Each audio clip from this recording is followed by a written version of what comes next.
First World War. It starts with literally horses and carriages and ends with tanks. So it's the moment where modern war, you could argue, begins. From the very beginning, I felt this movie should be told in real time. Every step of the journey, breathing every breath with these men, felt integral.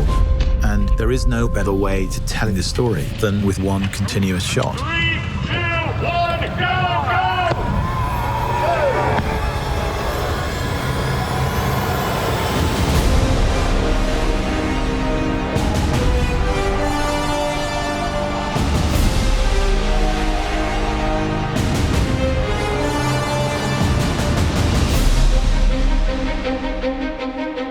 From the first moment I talked to Sam about the idea of it as a one-shot movie, I knew it was going to be really immersive. It's meant to make you feel that you are in the trenches with these characters.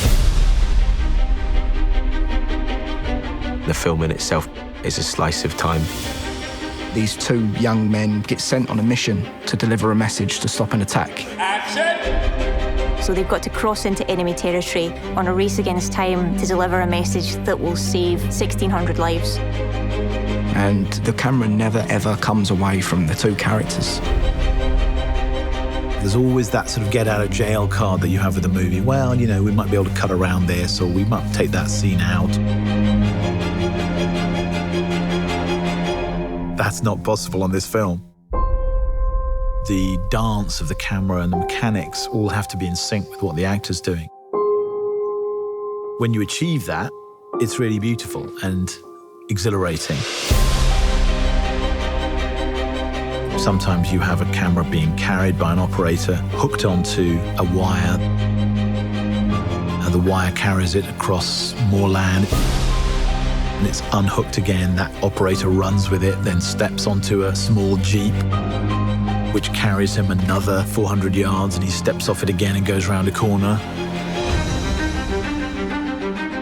Let's go back to one. This film does not take place in a series of interiors. This is endless exteriors. No location ever repeats, so you're constantly moving through landscapes.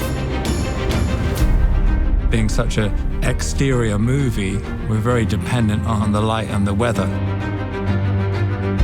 And we kind of realized, well, for a start, you can't really light it. Action. Because, you know, if you were running down a trench and turning around 360 degrees, there's nowhere to put a light anywhere. And because we were shooting in story order, we have to shoot in cloud to get the continuity from scene to scene. So some mornings, the sun would be out and we couldn't shoot. So we would rehearse. And we're rehearsing. And then we'd be waiting around, everyone with their eyes up in the sky, trying to see how long it'd take for the sun to move behind the cloud.